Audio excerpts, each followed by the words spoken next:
There's not going to be any dragons at all. No dinosaurs. No dinosaurs. No. Okay?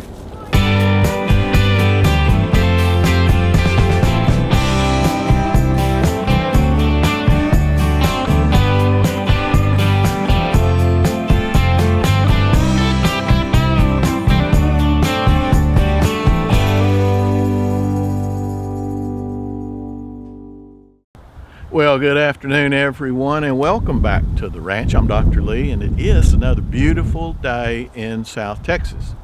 A couple of weeks ago, it wasn't a beautiful day in South Texas. It was brutally cold, and we had a winter storm, as many of you know, that was worse than anything we've seen in 30 or 40 years. And to complicate the problems, unlike 30, 40 years ago, these days we get about 30% of our power from wind generators, those big wind turbines. And the private sector company that's supposed to make sure those things work in all conditions did not do their job very well. And here's what happened to those turbines. They don't work very well when they're covered with ice. And unfortunately, those things provide about 30% of our power.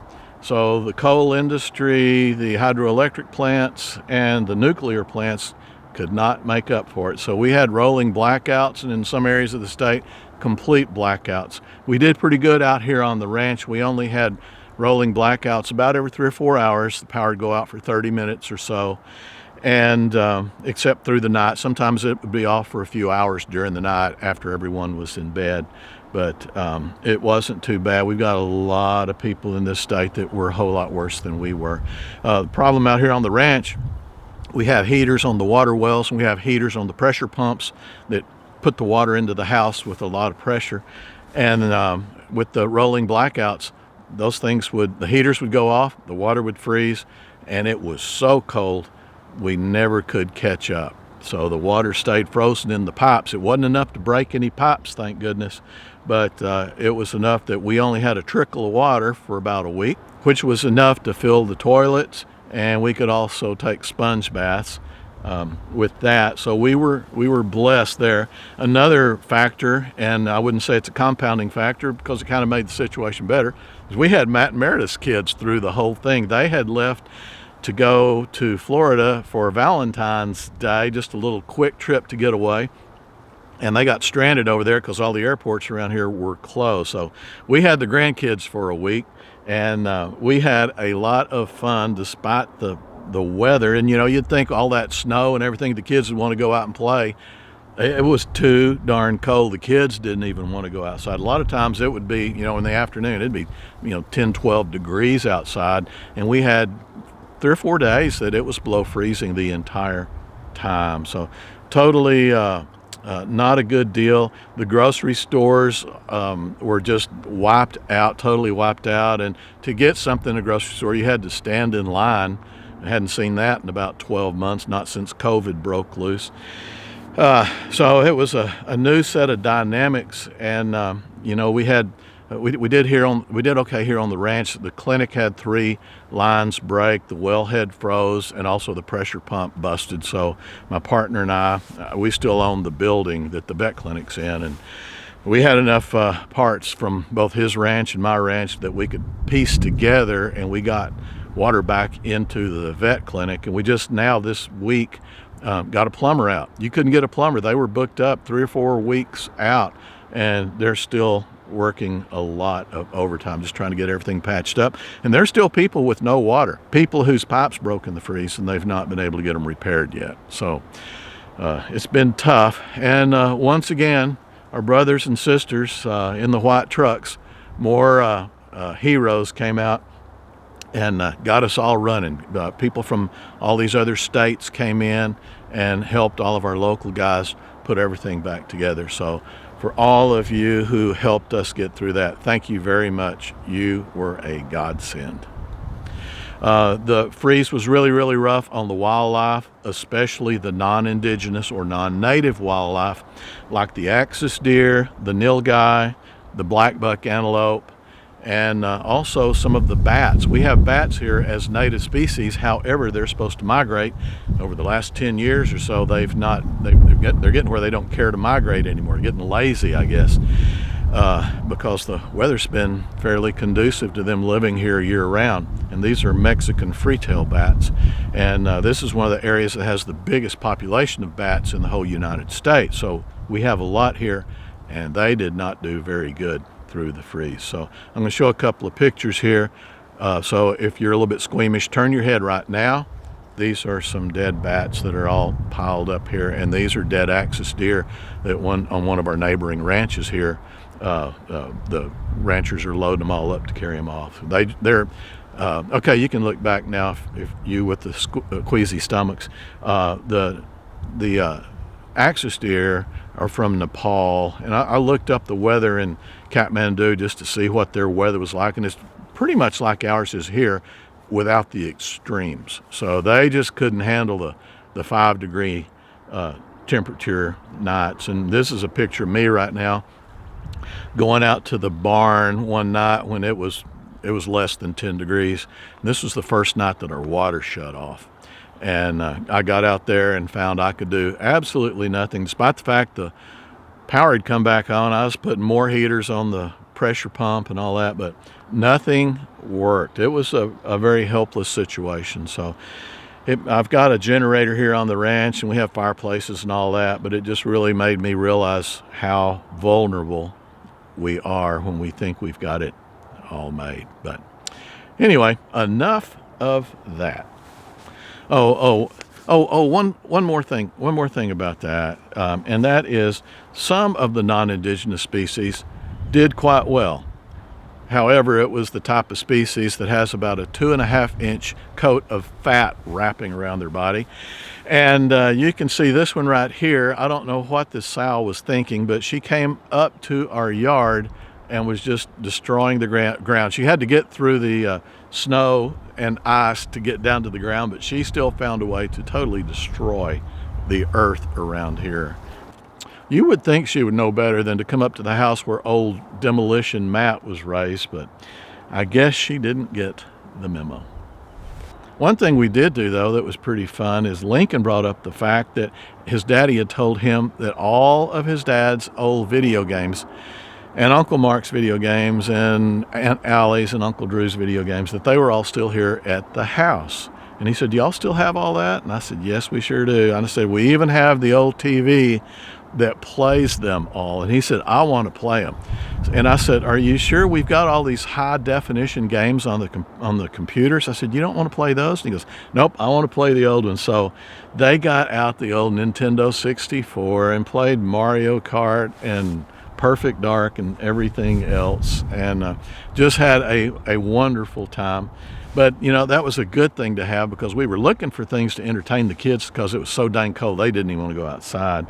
But they did that. We watched a lot of TV, and this particular picture was taken at the moment that Dobby the elf was discovered dead on the Harry Potter movie. So, you know, we had a good time. And when the lights were out, when the power was out, they wanted us to tell stories about their dad and their uncle and aunt when they were all kids. So we told the story of Matt and Mark building the bomb, despite the fact that Allie and Drew were telling them not to, and they blew it up and set the pasture on fire when Mom and Dad weren't here. And they wanted to hear the story about Uncle Drew. He was out hunting one time with our dog Bud, and Bud found a skunk, grabbed the skunk, ran all the way back to the house, and drowned the skunk in the swimming pool. That was a special day too, but the stories just kept coming, and those kids, they laughed and laughed and laughed, especially when we were talking about their dad. And so they had a good time with that. And also the girls polished up their culinary skills with some beautiful cuisine, all created from Play-Doh. Pretty impressive though, huh? One other thing that I'd like to bring up today is our old buddy Nash Guy, who is one of our subs on this channel. You all know who he is. He was one of those that brought up a problem that he had cancer and was going to have surgery. In the last video, he brought that up, and he sent me a private message and let me know that his surgery went very well. They got all of the cancer, all his lymph nodes were clean, and things are looking really, really good. And he wanted me to thank you for all your kind words and prayers. He said it really gave him the strength to really get through his problems. So from Nash Guy, thank you very much. That's what we do here on this channel. So this is really a good group of people. I am blessed to be here among you. So thanks for being here.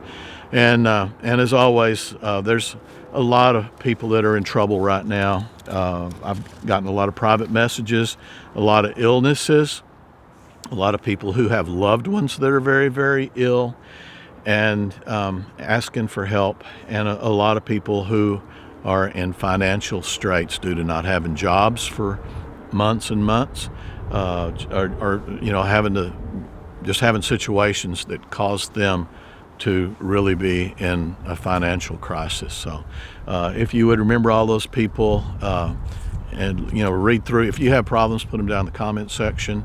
And if you're just a regular sub on this channel, if you wouldn't mind, read through those comments. And if you're a praying person, pray for these people. If you're not, give these people a shoulder. Do whatever you do when you have friends that are in trouble and they need help. If you would share that with our brothers and sisters here, we would all appreciate it. And a lot of these people have commented that they've prayed and prayed and prayed, but their situations are just getting worse, as if their prayers are falling on deaf ears. And no one knows that feeling better than I. Our families had a rough time, and despite all the prayers that we gave, that you gave, that people all around the world gave, Mark did not survive. And it's a hard thing to realize. It's a hard thing to put in its place. It will challenge your faith for sure. But what I've learned is you just have to be strong. You have to keep going. You keep your faith and do the best you can, and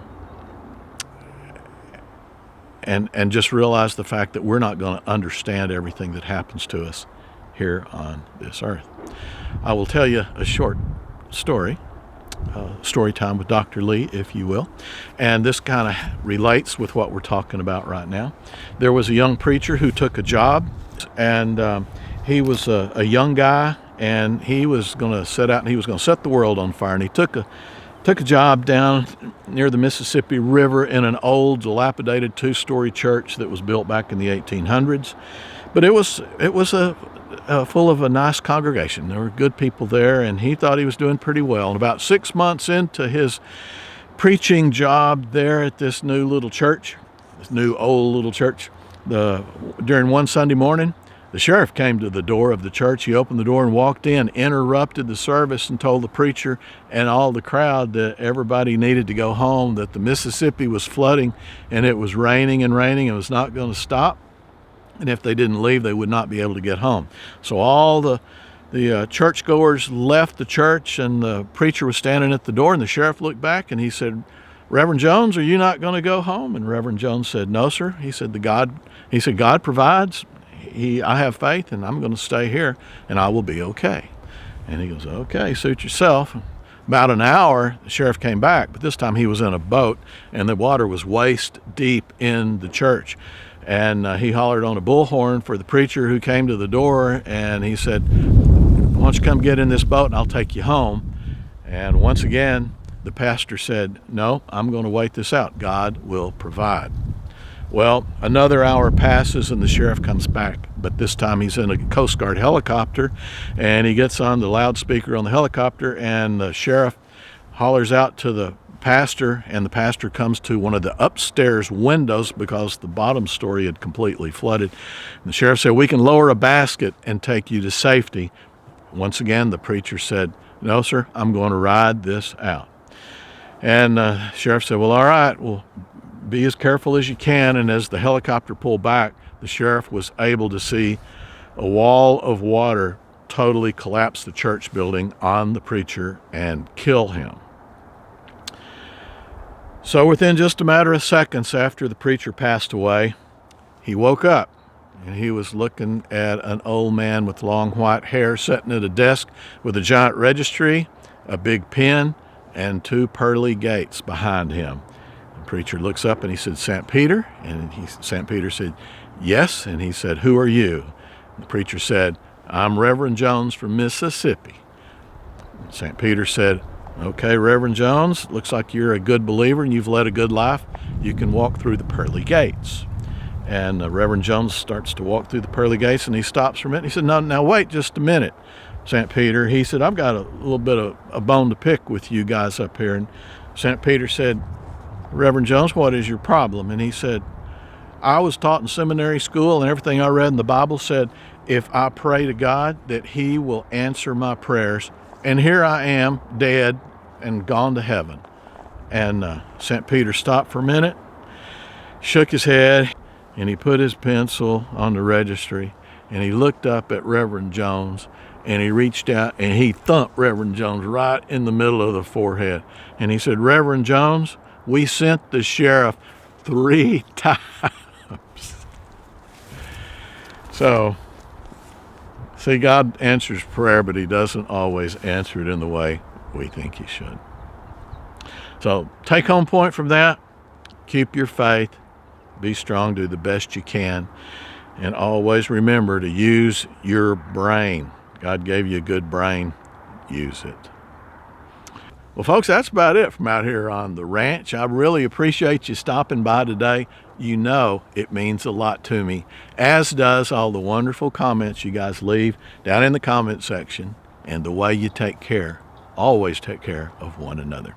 So thanks again. I hope you all have a wonderful weekend. I look forward to seeing you next time, and I hope you always remember I love you. See you soon. Bye-bye.